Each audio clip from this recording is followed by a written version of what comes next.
গতকাল ঠিক একটা ছোট্ট ভিডিও আমার নজরে পড়েছে। সেটা হচ্ছে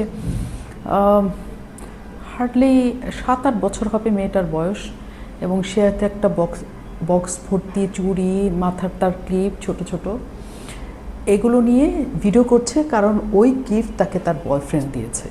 এবং সে বলছে যে আসলে প্রেম করা সবাই খারাপ মনে করলেও প্রেম করাটা আসলে খারাপ না, কারণ এসব গিফট পাওয়া যায়। মানে ব্যাপারটা এত সারপ্রাইজিং, কারণ হচ্ছে ওই মেয়েটা যখন এগুলো বলছে তখন আমি মেয়েটার দিকে তাকায় আছি। ওই মেয়েটা চকলেট আইসক্রিম খাওয়ার কথা, তার শরীরের গড়নের মধ্যে এমন কোনো কিছুই তৈরি হয় নাই, এবং সে খুবই ছোট বাচ্চা একটা মেয়ে, এবং সে এই কথা বলছে। তো ওর কথা যখন আমি দেখছি, তখন আজকে সকালবেলা দেখলাম যে 16 বছরের একটা মেয়েকে খুলনায় তার বাবা মা পিটিয়ে মেরে ফেলেছে।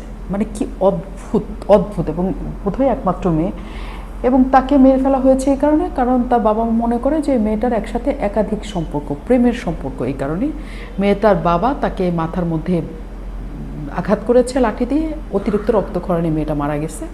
বাবা তার লুঙ্গি টুঙ্গি পেঁচায় মেয়েটাকে একসময় গুম করার চেষ্টা করছে, তারপরে বস্তাবন্দি করে ফেলে দিয়েছে বৃষ্টির মধ্যে। পুলিশ সেই লাশ খুঁজে পেরেছে, কাজে পুলিশের জন্য সেটা খুঁজে বের করা কঠিন কিছু ছিল না যে কে মেরেছে। কারণ প্রথমেই তার পরিবারের কাছে যাওয়ার পর তার মা খুবই অবান্তর কথা বলছিল, অগোছালো কথা বলছিল, তখন পুলিশ বুঝতে পেরেছে যে এটা আসলে বাবা মারই কাজ। তারপরে মা স্বীকার করেছে যে কেন তাকে মেরে ফেলা হয়েছে।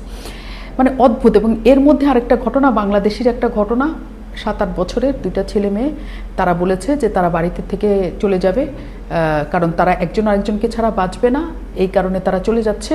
এবং তাদের বন্ধু হিসেবে তাদের আরও ছোট 6-7 বছরের একটা বাচ্চাকে তারা নিয়ে রওনা হয়েছে, কারণ তাদের কথা হচ্ছে যে তারা একসাথে থাকতে চায়। এবং ওই 6-7 বছরের ওকে নেওয়া হয়েছে বন্ধু হিসেবে, যাতে তাদের সব কিছুতে সহায়তা করে। বাসা থেকে তো মেনে নিবেন, ওই সাথে বিয়ে না দিলে আমরা দুজন মারা যাবো। মায়ের সাথে যদি আমার বিয়ে না যায় তাহলে আমি আরো বাঁচবো।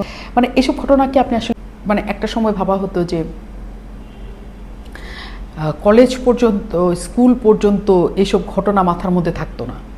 এখনকার জেনারেশন এটা বিশ্বাসও করবে না, কিন্তু একটা সময় এটাই ছিল। এবং এখন হচ্ছে ফেসবুক, ইনস্টা, ইউটিউব, ইমো, এই সেই এত এত ঘটনা, এবং এত এত ছেলে পেলে আশেপাশে, এবং কেউ কাউকে আসলে চায় না, আবার সবাইকে চায়। তাদের একসাথে সবার সাথে সম্পর্ক, আবার কারোর সাথেই অ্যাকচুয়ালি সম্পর্ক না। এবং এইসব সম্পর্ক হচ্ছে খুবই ক্ষণস্থায়ী। আগে যেমন প্রেম মানে ধরেন অ্যাকচুয়ালি আপনি মেরে ফেললেও ছাড়বে না একজন আরেকজনকে, বাড়ি থেকে বের হয়ে যাচ্ছে, মামলা মোকদ্দমা করতেছে বাবা মা, নানা কিছু হচ্ছে। এখনকার ঘটনাগুলি একেবারেই তা না। এখনকার ঘটনাগুলি সবাই সবার সাথে ঘুরতেছে ফিরতেছে, কিন্তু কোনো কিছুতেই তারা সিরিয়াস না। একসাথে তারা অনেকের সাথে ঘুরতেছে, আবার কারোর সাথেই ঘুরতেছে না, ব্যাপারগুলি এরকম। তো নির্জনা নামের যে মেয়েটার কথা আমি বলছিলাম, যার খুলনা বাসা, তার বাবা মা ইয়াং, দেখে বোঝা যায় তাদের 35-40 বছরের মতো এদের বয়স হবে, তুলনামূলকভাবে ইয়াং। আমি এই কারণেই বলছি কারণ এই বয়সের বাবা মা, এবং তারা 16 বছরের একটা মেয়েকে মেরে ফেলছে এই কারণে যে তার নানা ধরনের সম্পর্ক আছে। এই কারণে একটা টিনেজ বাচ্চার নানা ধরনের সম্পর্কের মধ্যে সে জড়ানোর চেষ্টা করবে, সেটা বাবা মার দায়িত্ব সেখান থেকে তাকে কিভাবে নিয়ে আসা। এই কারণে মানে মাথায় প্যারাই মেরে তাকে মেরে ফেলার ঘটনা, মানে অসুস্থতার চরম লেভেল, বা বাবা মা হিসেবে শাসনের চরম লেভেল।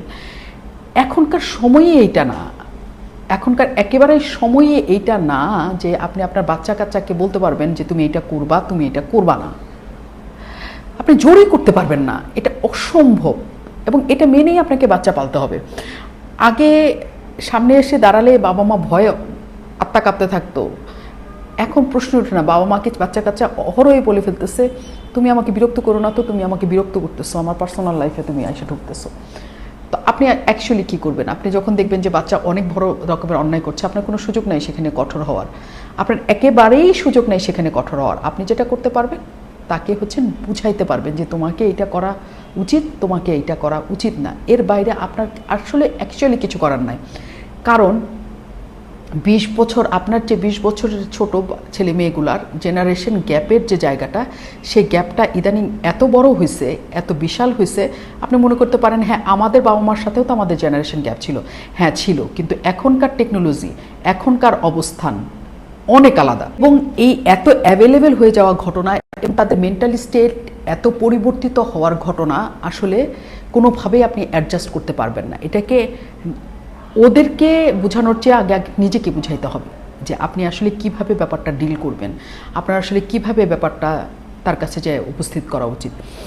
এবং এই ধরনের ঘটনা খুবই বাড়ছে এবং বাবা মা এবং বাচ্চাদের জেনারেশনের মধ্যে গ্যাপের পরিমাণ এত, এবং তিক্ততার পরিমাণ এবং কি বলে এক ধরনের শত্রুভাবাপন্ন অবস্থার মধ্যে একসময় চলে গেছে। এবং বাবা মাও কোনোভাবে বুঝতে চাচ্ছে না, বাচ্চা কাচ্চাও কোনোভাবে এই ঘটনাটাকে বাবা মাকে বুঝাইতে চাচ্ছে না। বিশেষ করে 8-9 থেকে পড়ার থেকে শুরু করে অনার্স ফার্স্ট ইয়ার পর্যন্ত আপনাকে এই পুরো সময়টা, এই 4-5 বছর ভীষণ রকমের সহনশীল, ভীষণ রকমের ধৈর্যশীল, ভীষণ ধৈর্য দেখাইতে হবে, নইলে এই ধরনের অঘটন ঘটতেই থাকবে।